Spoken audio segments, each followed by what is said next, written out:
वोक audio में स्वागत करता हूं मैं आपका दोस्त ब्रिजेश। और दोस्तों, मैं लेकर आया हूं डॉक्टर अर्पण जैन अविचल की लिखी हुई हिंदी पत्रकारिता पर एक बेहद ही अहम किताब, पत्रकारिता और अपेक्षाएं।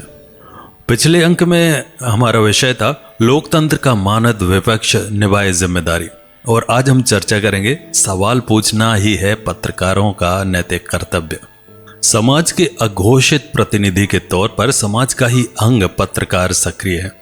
इसी सक्रियता के कारण पत्रकारिता को भारत में लोकतंत्र का चौथा स्तंभ माना जाता है। परंतु बीते कुछ दशकों में पत्रकारों की जमात में शामिल हुए लोगों में गंभीरता और सजगता जैसे महत्वपूर्ण गहनों का लोप होता जा रहा है।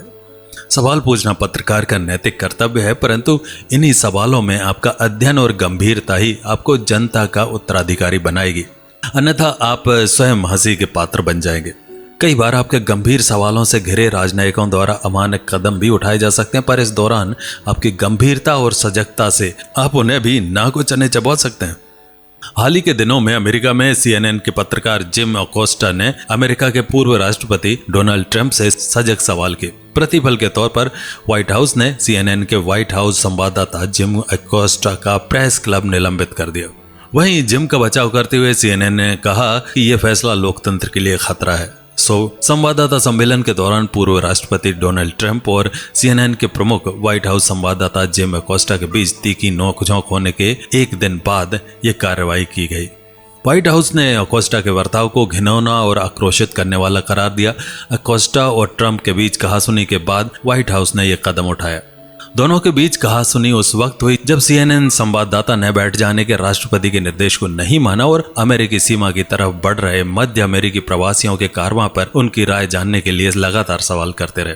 तब बेहद गुस्से में दिख रहे ट्रंप ने कहा, बहुत हो गया। इसके बाद व्हाइट हाउस की एक इंटर्न ने CNN के पत्रकार के हाथ से माइक लेने की नाकाम कोशिश की। ये संभव है क्योंकि वर्तमान दौर में कोई भी राजनेता, वो चाहे अमेरिका का हो या चाहे भारत का, कभी उसके खिलाफ सुनना भी पसंद नहीं करता है। परंतु पत्रकार का दायित्व है कि पूंजीपतियों की रखेल बना हुआ तंत्र उनसे छूटे। इसके लिए उसे गंभीरता से सवाल पूछना ही पड़ेगा। यदि हम सवालों से किनारा कर लेंगे तो संभव नहीं है कि लोकतंत्र मर्यादित रह सके।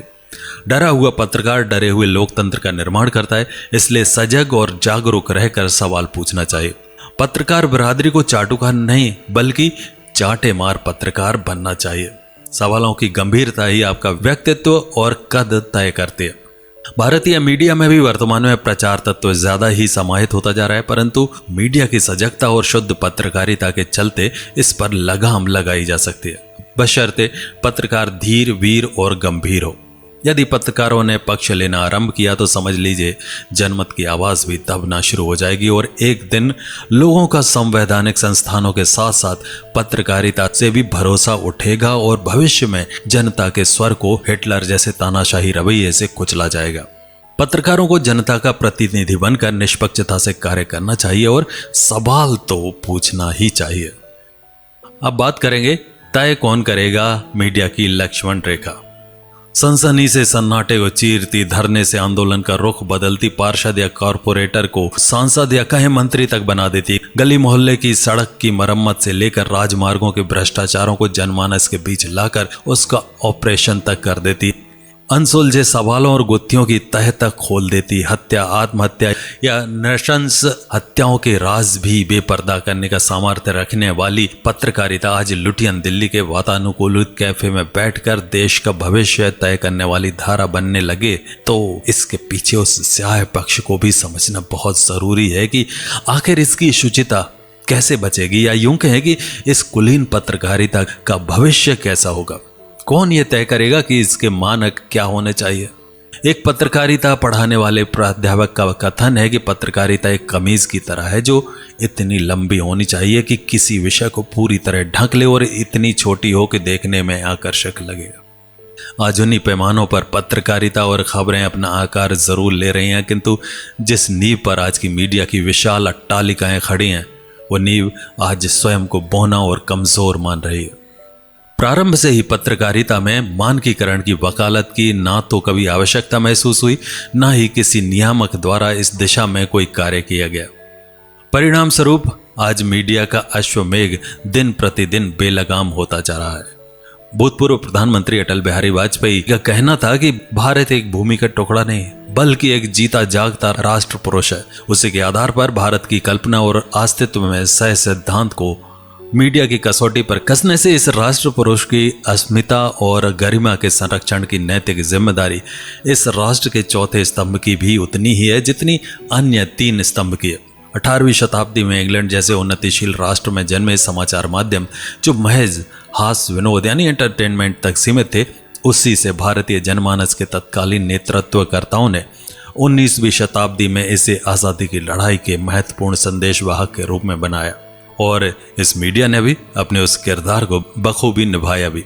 हाथ से लिखे जाने वाले कागज रूपी हर कार्य और चौराहे चौपालों पर लगे काले सूचना पटल के माध्यम से सूचना संप्रेषण करने वाले दौर से लेकर रोटरी या छापे खाने में छपने वाले अखबार तक इस बात की गवाही देते थे कि परिवर्तन समय की आवश्यकता और अनिवार्यता भी है। इंदिरा के सेंसरशिप के दौरान भी अपनी ज़मीर की बुलंद आवाज़ के लिए पहचाने जाने वाले लोकतंत्र के चौथे स्तंभ में नए मीडिया ने दखल देकर एक नए युग का आरंभ किया है। इस युग में चिंता समय और खर्च दोनों की है। पाठक का बचता समय और जेब पर कम होता बोझ दोनों ही पक्ष ने नए मीडिया को स्वीकार्यता का अमली जामा पहनाना शुरू कर दिया। खबरों की ऊहापोह के बीच जब खबरें एक व्यक्ति, विचारधारा, गुट और पार्टी के आलोक में एक पक्षीय होने लग जाएं, सच्चाई से इतर जब पत्रकार स्वयं को पक्षकार के मानंद पेश करने लग जाएं, तो यकीन जानिए यह स्थिति उस कालिदास की भांति हो रही है जो जिस डाल पर बैठा है उसी डाल को काट रहा है। आज पत्रकारिता के मानक स्वरूप के पुनरावलोकन की जरूरत है। टीवी स्क्रीन पर तेज चिल्लाने भर से सच को झूठ और झूठ को सच में तब्दील नहीं किया जा सकता। उसी तरह खबर की अस्मिता और विश्वसनीयता की आधिकारिक मांग है उस पर नकेल। आज के टीआरपी आधारित दौर में मीडिया रूपी जानकी की एक लक्ष्मण रेखा होना भी आवश्यक है, अन्यथा मलाल रूपी रावण कभी भी इस जानकी का हरण कर ले जाएगा और इस दौर में फिर कोई राम नहीं आएंगे इस मीडिया को बचाने। सालों से सेंसरशिप का विरोध करने वाली पत्रकारिता के मठाधीशों को अपने मठ या कहें अपने कोकून से बाहर निकलकर भारत की भाग्य विधाता मीडिया का अस्तित्व बचाना होगा। नियामक आयोग की स्थापना करनी होगी। स्वयं का एक दायरे में आकर भविष्य के नौनिहालों के लिए मार्ग प्रशस्त करना होगा, अन्यथा भविष्य का मीडिया बिना ब्रेक की गाड़ी के समान बेलगाम होकर जनतंत्र की हत्या का उत्तरदायी माना जाएगा। इसी के साथ विदा लेने का वक्त आ गया है और अगले अंक में चर्चा हम करेंगे पत्रकारिता मानक नहीं मान्यता बदलनी होगी। मिलेंगे अगले अंक में। नमस्कार।